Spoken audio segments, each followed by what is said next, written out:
Let me give you some advice, bastard. Never forget what you are. Wear it like armor. It can never be used to hurt you. When I first heard they were interested in me for a fantasy show, I went, ugh, no. I had an inkling reading the first book, going, oh my God, this is amazing. This could really kick off.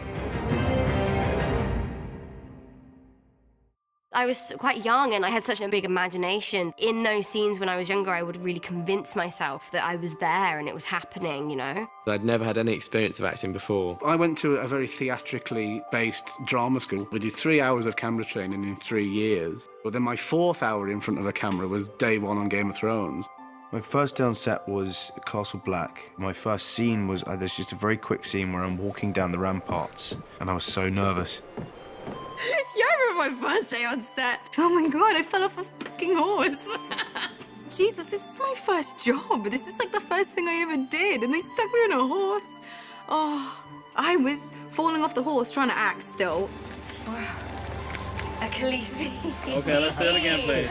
I remember my first scene we shot from the pilot, and that was the king's arrival. You know, the king rides in on horseback, and he has to get off his horse, and his robe was enormous. The horse rides in, he's like, ah, and then, hold, everyone, and then they run in with him like a ladder.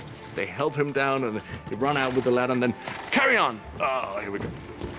I vaguely remember it. It was like Sean Bean and Mark Addy and Lena, and I remember being so overwhelmed and terrified. I remember everybody clearly. I remember baby Sophie and baby Maisie and baby Isaac. And now they're, you know, out there, full grown. The most shocking scene that I didn't see coming. Stop him, stop! From then on, I started to distrust the show as to like whether they'd kill my favorite character or not. I think the most shocking was probably my death. The Hodor moment, I couldn't quite believe. Hold the door! Hold the door! That was such a sort of, oh my God.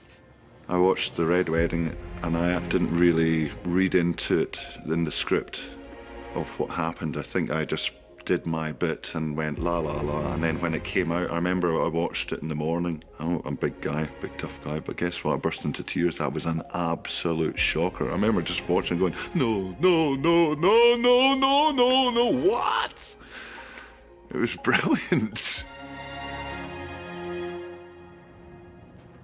Do I have to call you Lady Stark now? Yes.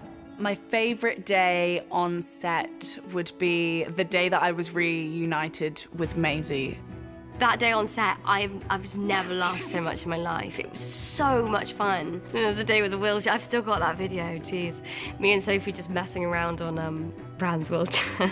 I think the most fun scene we shot was season 7. We shot this big sequence, the loot train attack, and we shot that in Spain.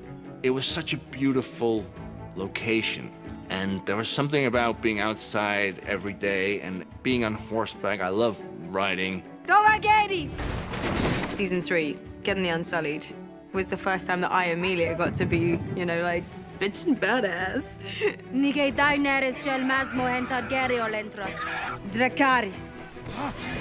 It was really cool. Favorite day on set was definitely a day in Asuna when we were doing the gladiatorial sequence. My little girl was there. You know, she watched her papa work. David said, oh, you know, come sit here, you can call it. She was like, action! The fight between the Hound and Brienne of fucking Tarth. We'd studied and trained for that a long time, and when it all came to fruition, that was just fantastic. Iceland, season 2, the first day we were there. That was my favorite day on Thrones. I'd never been to a more beautiful place in my life, and it was special for so many reasons. And it was the scene where I was not able to behead Ygritte. Strike hard and true, Jon Snow. My favourite actor to work with was Rose Leslie. There was something really special about working with Rose. You know, I really enjoy working with John Bradley. He saw this in a vision. I really enjoyed the scene with Mark Addy way back in season 1, just because it was so intense and I was like pages and pages long, and it was really unexpected from those two characters. Sometimes I don't know what holds it together. Our marriage. There's an ease that I get with acting with Ian Glenn because he's been my pal the whole time. There's been my buddy. And the most beautiful thing about Amelia, she has no idea how good she is. She genuinely has no idea. And she still has no idea. She's always sort of vulnerable, which gives is part of a great gift. I think in terms of my favourite scene partner, it'd have to be Kit. Kit was the first person I ever had an acting relationship with because it was my first job. I think that the friendships that you form when you are a bit scared and a bit uncertain and treading unfamiliar ground, they're the ones that tend to stick because you cling on to each other for support. Sansa, come here, little dove. I always loved working with Lena. What are you doing? Praying. You're perfect, aren't you? Praying. Just watching her and learning from her was the best drama lesson I could have ever hoped for. You disobeyed my king, your father, and now I'm paying the price. I don't care, you're my friend. Shireen Baratheon.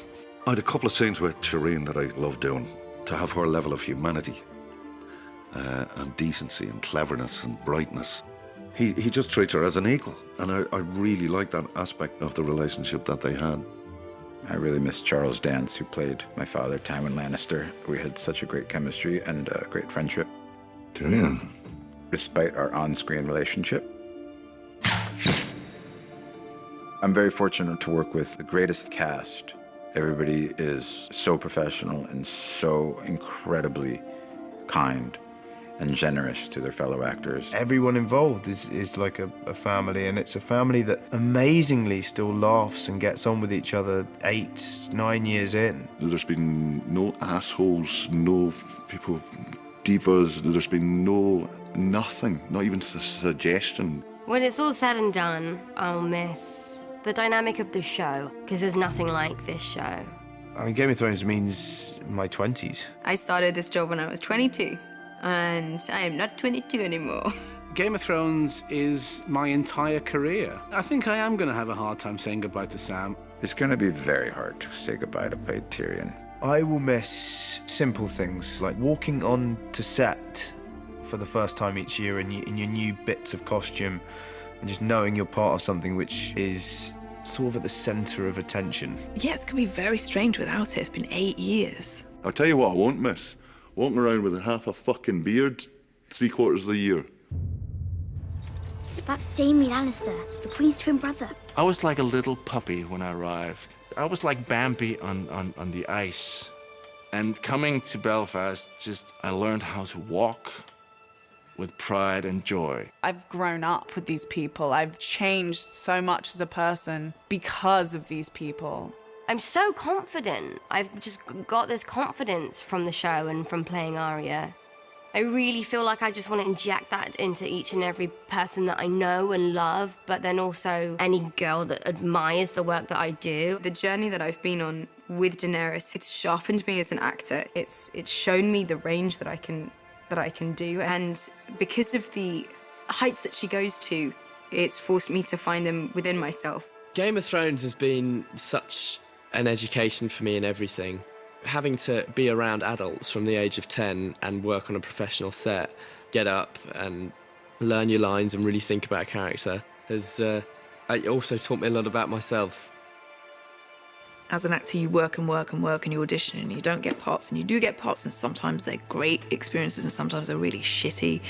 And this has been incredible. Thrones is the Holy Grail, where it's something that is enormously, globally, massively popular, and people think it's cool. You know, people are always trying to copy things or do variations of things. It's rare you get something which is a completely original fantasy. It's the most realistic show that I've ever done that also happens to have dragons and dead people walking around in it. I think a lot of fantasy is heavy on the dragon and light on the character. We're the opposite. This show will be discovered by generations to come. It's timeless. Every season there's something else bigger than the last season and better than the last season. And here we are, season 8. It's cinematic. We're making 10-hour movies every year. The fact that this is really a full stop on this story is sad, because I think everyone's been so invested in this story that we never want to see this come to a close. But it must, and it will be good.